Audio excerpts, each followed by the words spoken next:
What's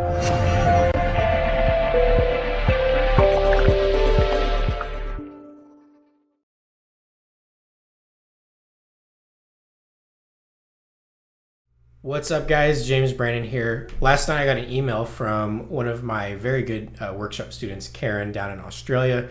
Hey, Karen, I hope you're doing well. She wanted to know if I had any tips on an app that I've talked to her and probably all my students about, honestly. It's called Star Walk 2, and it helps you find the Milky Way so that when you go to a place at night, you can actually know like exactly where the Milky Way is going to be at any part of the sky, at any part of the world. It's a really cool app. It's beautifully created. The design is amazing. So why don't we just hop in? I thought that instead of just sending her an email back with some tips on how to use it in written form, that I would just make this video tutorial for everybody so that you can just see exactly how the app works. Okay, let's hop in. I'm gonna record right off my iPhone here. So let me get it unlocked here. And here we go. So this is the app. This is Star Walk 2.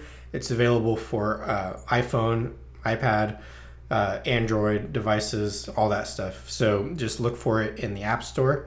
The way that you use this app is the first thing you want to do is figure out where you are or where you want to find the Milky Way from. To do that, you'll go to the bottom right hand side and click here to get to the menu, and then you'll hit settings and go down to your location. Okay, so our location here is set to current location, which is fine.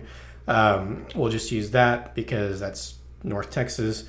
If you want to find it based on, let's say you're going on a trip to Mono Lake in California in a few months and you want to look up that, then you would just go to location and type in Mono Lake, or even San Francisco will work because it's in the same hemisphere, it's in the same region of the country, it's close enough.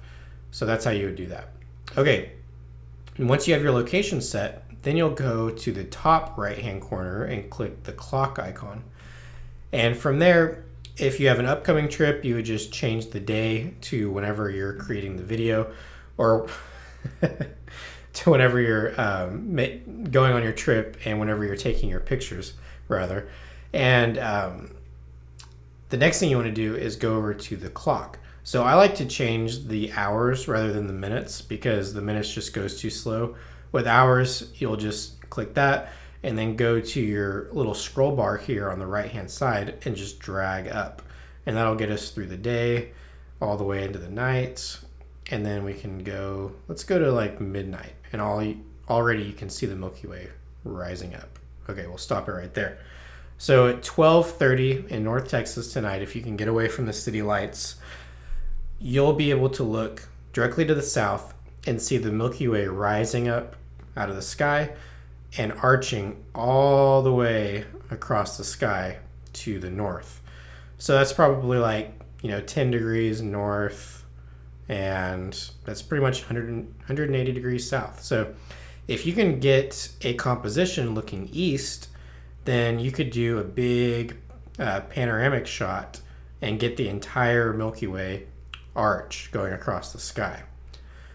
So what you do is go out and scout your locations and find a composition that looks east. You can also look it up on Google Earth to see where everything is based on where you're going and how to get in that position.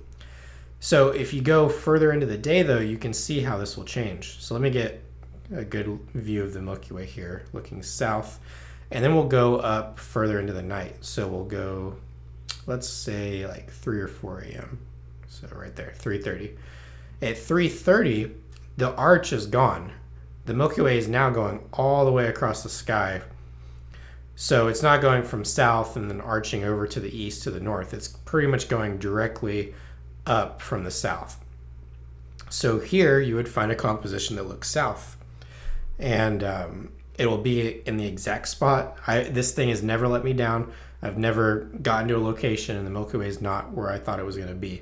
It's always accurate as long as you do your settings right and make sure that you're in the right location. So that's just one of the features of the app. There's a lot of other cool things it can do though.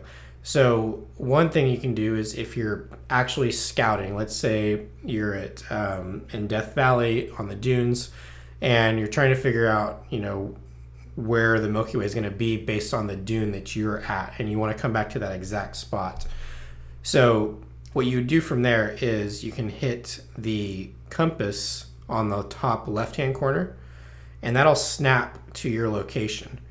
Okay, so you can see here, if I move my hand out of the way of the camera, now you can see my office, and you can see an overlay of the night sky on the office.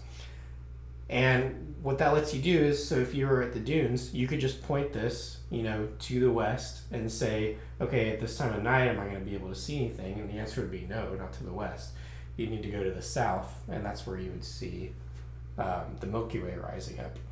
And with the white walls, it's kind of hard to see, but you get the idea. So it's really cool because you can see exactly what you're looking at on your trip and get an idea of where the stars and the Milky Way will be. So, all right, that concludes everything, I believe. I don't think there's much else to show, but there's a ton of other features in here, though. I could go on for a while, honestly, but that's pretty much all you need to know for the Milky Way and getting into location so you can photograph it. So if you have any questions, leave them in the comments below, and I will do my absolute best to get back to you as soon as possible. But get out there and shoot, guys. The night sky is in good position right now. The Milky Way is set up. We're getting into the summer, and it's incredible right now. So all right, guys, see you later.